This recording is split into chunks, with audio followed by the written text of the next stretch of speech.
My name is Melissa Santisteban, and I will be doing my project on Brazil, and we will be focusing on chocolate. So a little bit about me. My major is environmental management in agriculture and natural resources with a minor in international studies in agricultural and life sciences. I am a second year undergraduate student, and I'm Cuban American. So now that you know about me, let's talk a little bit more about the region we're going to be talking about. As previously revealed, we are talking about Brazil, which is in South America. In this course, we talked about Mercosur, and Brazil was actually an important player in this group, and we're going to discuss more about it. Shown here is the flag in all her glory, which was adopted on November 19th of 1889. In the next slide, we will break down what each of these symbols mean. So, starting from the center outwards, the blue disc in the center with stars represents the city of Rio de Janeiro on the morning of Brazil's proclamation of the Republic on November 15th, 1889. The 27 white stars on the bottom represent the Brazilian state and federal district of Brasilia. The white banner has Brazil's national motto, which means order and progress in English. The yellow rhombus symbolizes the house of Habsburg-Lorraine, the family of Brazil's first empress, Leopoldina. And finally, its green background represents the house of the family of Brazil's first emperor, Dom Pedro. And now I will share with you why I chose this beautiful region, and more specifically why I chose to prepare brigadeiros for you today.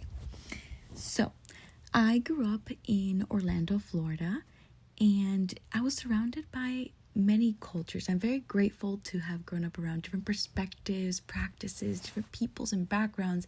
It really enriched my experience growing up and developed me into the person today, as well as influenced in my interest in international studies. So I remember my first encounter with Brazilian culture was in the 5th grade. I did morning announcements with a few of my peers, and one of those peers was Brazilian. She taught me the difference between Portuguese from Portugal and Portuguese from Brazil. I had never made that connection before, but now geographically it makes sense. And so I remember one day she brought these round, like fudge balls covered in sprinkles, and she told us to try them. I had never had anything like that before. I mean, that was also my experience trying like a chocolate fudge type of dessert, and I remember it impacting me so much because I had never seen it before. And then that's when it hit me that different cultures have different foods, and not everyone would eat rice and beans with meat and maybe like lettuce or a salad or tostones, which are fried plantains. So yes, and this opportunity of this project really made me think, like what should I do? And I decided to recreate this treat that I guess you could say kind of started it all. So yeah. Now, there were several recipes online, but I did want to find one that was authentic and preferably shared by someone who was of Brazilian descent. And thankfully, I did find that. So Bruna has a page called I Heart Brazil, where she shares her favorite dishes with all kinds of people. She wants to share her culture and spread the love for her country that she has. Now that we're done with introductions, we can get into the process. Okay, so according to Bruna, we will be needing a bowl, a knife, well, I'm assuming the knife for the butter, the spatula, and we went to Walmart for the ingredients. So we got 14 ounces of sweetened condensed milk, and I was curious to know where these products are from, to see if any of them were also from South America. And funnily enough, the condensed milk is a product of Peru. So we have 1 point for South America for our ingredients today. Then we have some cocoa powder. This one is from California, so from America. Okay, so then we got some sprinkles. So we have some variety. So this one is chocolate sprinkles, just because this is what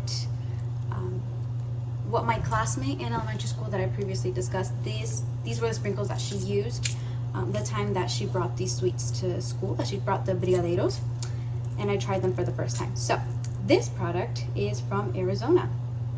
And then we have rainbow. So my goal with this is to see if maybe I can make a few with the Brazilian colors.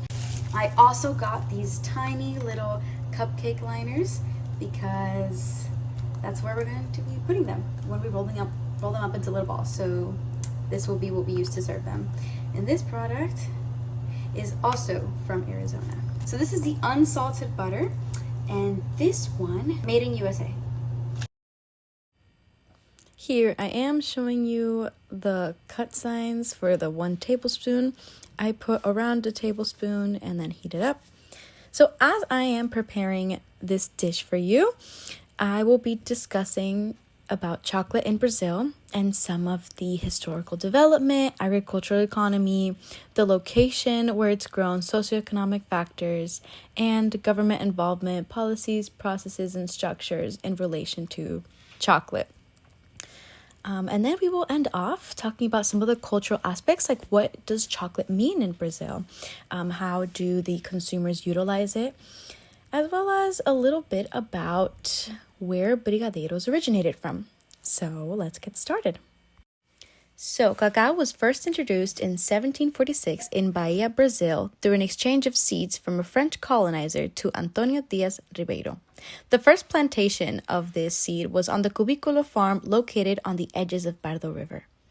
Oh, quickly, there would be a chocolate cloud slow-mo. Okay, but now, presented here in the corner of the video is a map of Brazil, but then on the right side of it, there's a zoom in on the location of Pardo River. Now, the first variety that was harvested was called Comum. This region, now known as Costa de Cacao, was named due to the expansion of cacao in the Bahia and Espírito Santo regions. However, the production of cacao in Brazil declined in the 1990s due to an act of bioterrorism. A fungus responsible for a disease called witch's broom disease was maliciously introduced to Bahia from the Amazon. This is believed to be a response to the success of large cacao plantation owners, which dominated this area due to their success. The resurgence of chocolate production in Brazil was due to small farmers' efforts to explore resistant varieties, prioritizing high yields over flavor. Now that we briefly talked about how the rise of cacao impacted Brazilian farmers, we will now discuss its current agricultural economy. So the average annual yield of cocoa beans is 483 kilograms per hectare, according to the Brazilian Institute of Geography and Statistics. This data is from 2023. Now, the production value of crop data is from 2025, and this is greater than 3.5 billion Brazilian currencies. In USD, this is approximately $600 million. The cocoa, chocolate, and candy sector in Brazil generated a net revenue of 17 billion Brazilian currencies in 2019, or 2.9 billion USD. And as a little refresher, the share of the agricultural sector to the total Brazil GDP in 2023 was 6.24%. Shown here, we have a map of the cocoa producing regions in Brazil. A little fun fact I wanted to also discuss with you is the difference between cacao and cocoa. Cacao refers to the living plant, while cocoa refers to the cocoa beans after fermentation. Now, going back to the image, we can see that regions A, B, and C, in the order Bahia, Pará, and Espírito Santo, are the main cocoa producing regions in Brazil. So why does the cacao plant do so well in Brazil? Well, the ideal growing conditions are partial shade, abundant rainfall, high humidity, nitrogen-rich, well-draining soil, and the location 20 degrees north and south of the equator. Now, taking a look at this world map, we can see that Brazil does fall under the ideal region of cacao, particularly the 3 regions that we discussed in the previous section. Since Brazil has a majority rainforest environment, these conditions are all fully met. Now let's move on to some socioeconomic factors. Due to having to prioritize yield over quality to save cacao production in Brazil, the recent stabilization has increased demand for higher quality chocolate. Thus, small chocolate producers are on the rise since they have more flexibility with the processing of their products, whereas a large-scale producer faces more obstacles in this regard. Consumers are willing to pay higher prices for smaller amounts of product as long as they are organic, rich in flavor, and high quality. One of the main challenges faced by small farmers today is the knowledge gaps and the lack of resources in regards to sustainable and ethical cocoa production. So, in order to combat this, a comprehensive public-private pre-competitive initiative, Cocoa Action Brazil, launched in 2018, aims to combat this by 4 avenues. The first one, working with producers to increase yield and quality and improve farm management. The second, working with communities to strengthen working conditions, youth and gendered work, and labor unions. Third, working with the government on reforestation, agroforestry, and land conservation. And finally, working across the value chain to increase access to funding and land regulation, information management, and governance. Additionally, a relevant government involvement is Law Number 13.710, which creates national policy to encourage the production of quality cocoa as per meeting the rising consumer demands. Like in the United States, Brazilian consumption of chocolate increases during holiday seasons such as Valentine's Day, Easter, and Christmas. However, approximately 88% of consumers purchase high-quality chocolate for their own consumption at other times of the year as well. Otherwise, it is also common custom to gift friends and family chocolate when visiting. The top chocolate product consumed is milk chocolate, which is 81%, and the amount of chocolate consumed annually is 2.2 kilograms per person. As I show you the accompanying presentation with this video, I will discuss the history behind brigadeiros. After World War II in the 1940s, Brazilians faced food rationing, which led to the rise of condensed milk usage in desserts. These sweets were popularized thanks to women selling them at political rallies. These sweets are now a part of Brazilian culture and can be found in almost all weddings and birthday celebrations.